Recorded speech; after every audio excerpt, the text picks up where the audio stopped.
The very next day, Alibaba storms the castle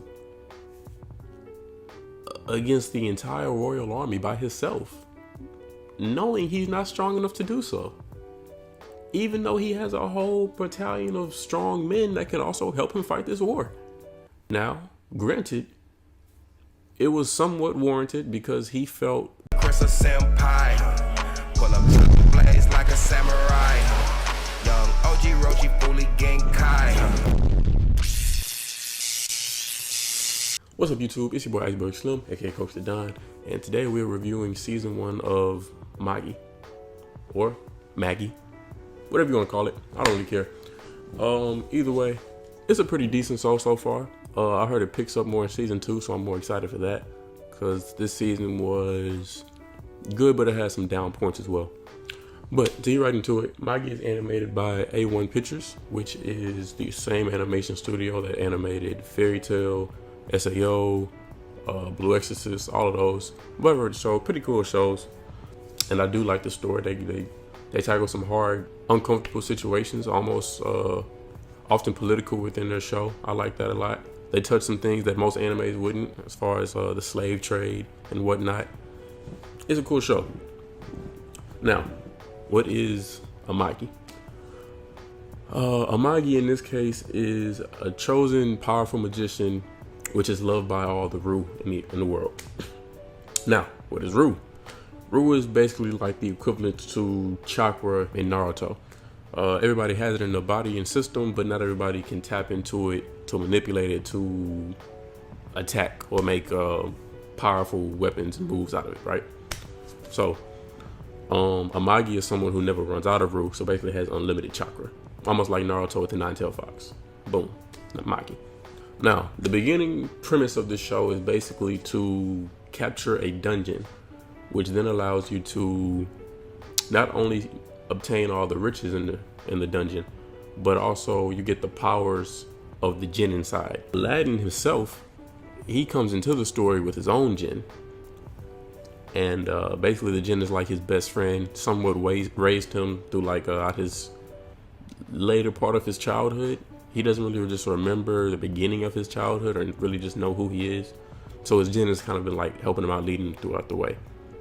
I think like the very first 1 or 2 episodes, Aladdin's talking to the jinn and he says, you can have one wish. What could it be? He said, you want immortality, you want this, you want that. The guy says, I just want a best friend. And boom, his jinn becomes his best friend that he can conjure throughout this magical flute, I believe. My favorite characters of the show so far, I'll give you like a top 3, would definitely be Aladdin, the main character, the Magi. And after that, I would say Margiana, who is a very strong female character.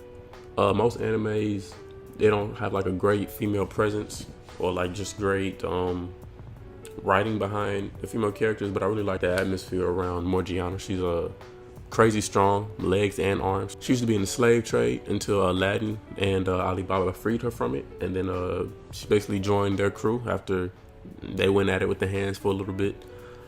I'm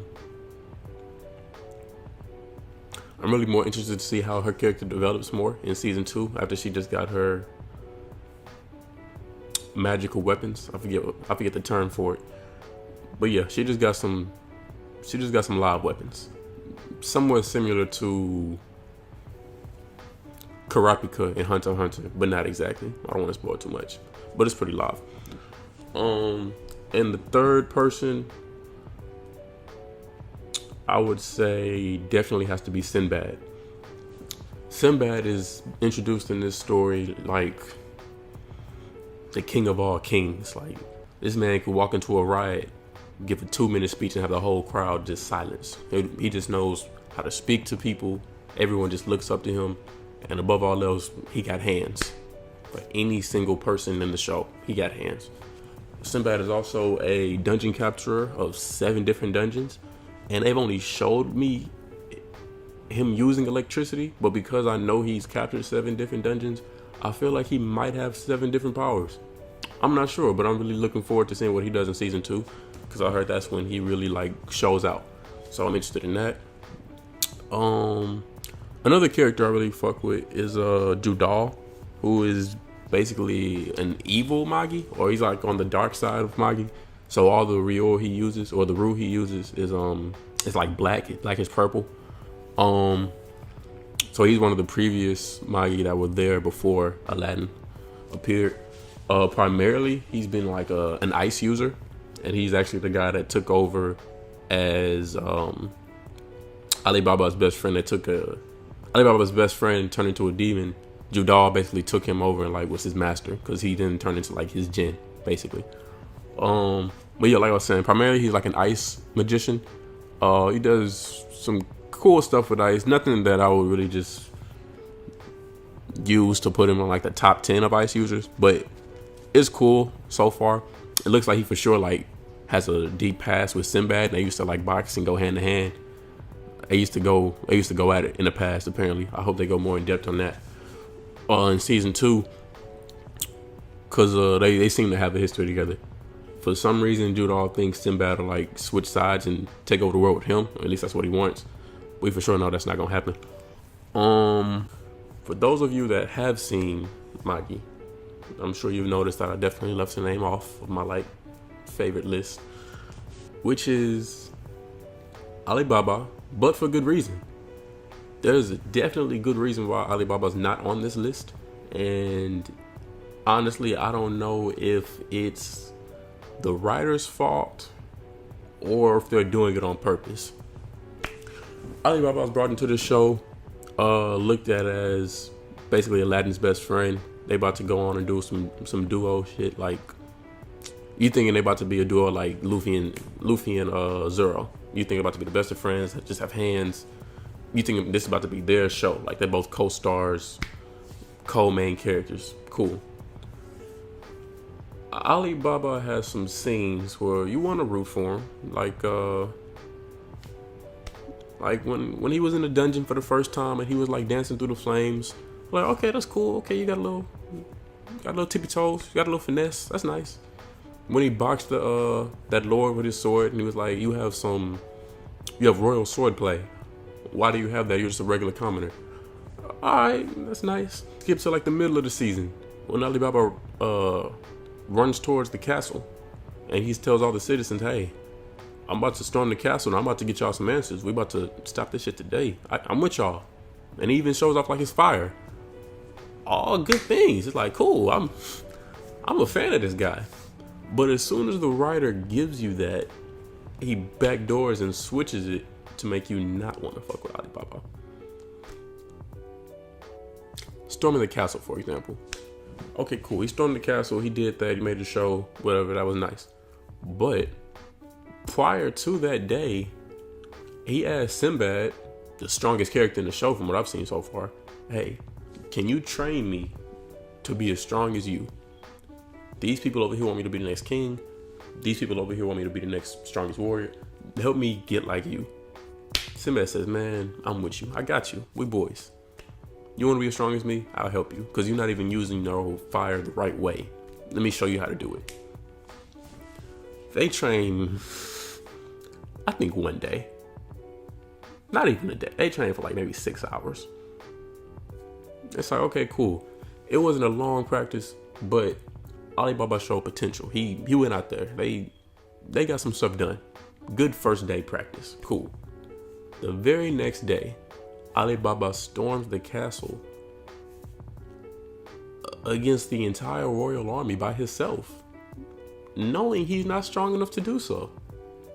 Even though he has a whole battalion of strong men that can also help him fight this war. Now, granted, it was somewhat warranted because he felt that he needed to storm it that day and things needed to happen at that time. Cool. Whatever. You don't have enough time to train. Storm it that day. That's cool. But you're not going to bring your boys, the strongest people in the show? You're not going to bring Aladdin, Sinbad, Morgiana, Sinbad's right-hand man?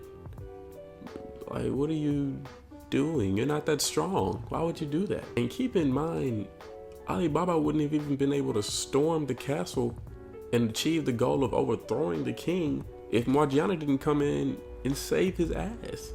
If he had went in there by himself with no help and no help like came later, like Margiana did, he would be dead. This stupid man.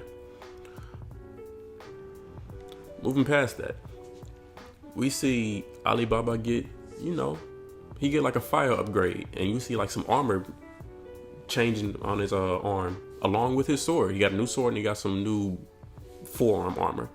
Oh shit, that's love. I rock with you. That's okay. I like the writing. I like the direction you're going. You're getting stronger. And then you do some soft shit. I'm not rocking with it. So Alibaba gets a new power, new form, whatever you want to call it.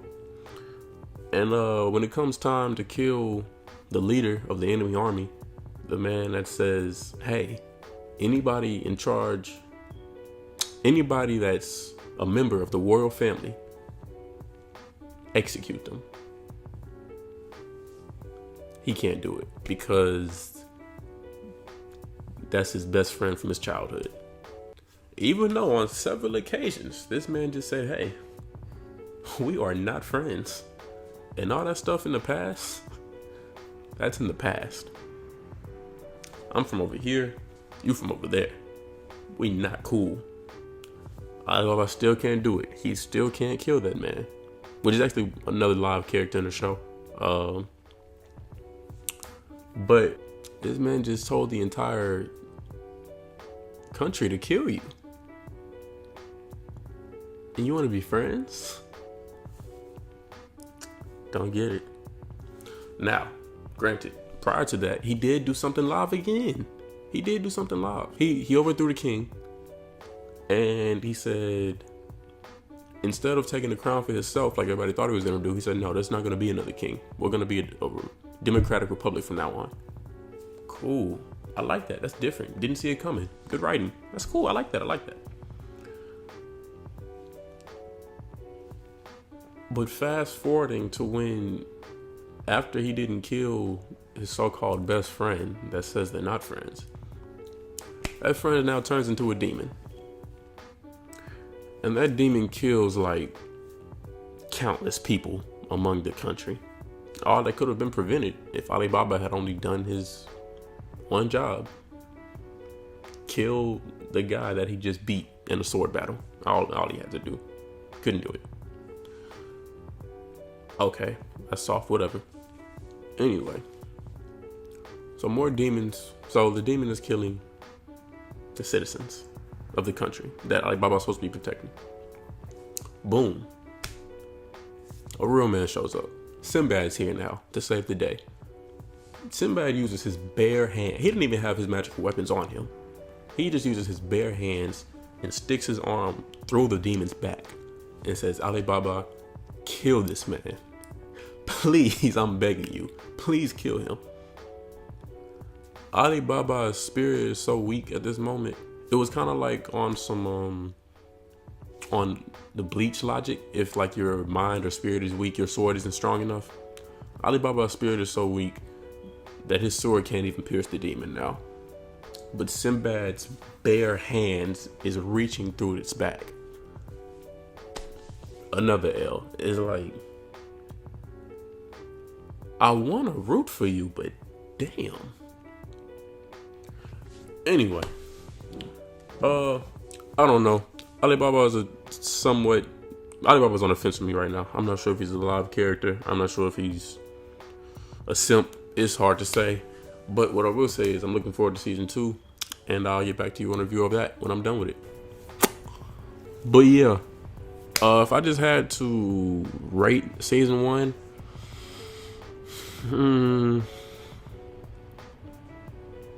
I would say it's nothing less than a B. But I could be persuaded to say B+, but it's definitely not an A yet. It's not A-.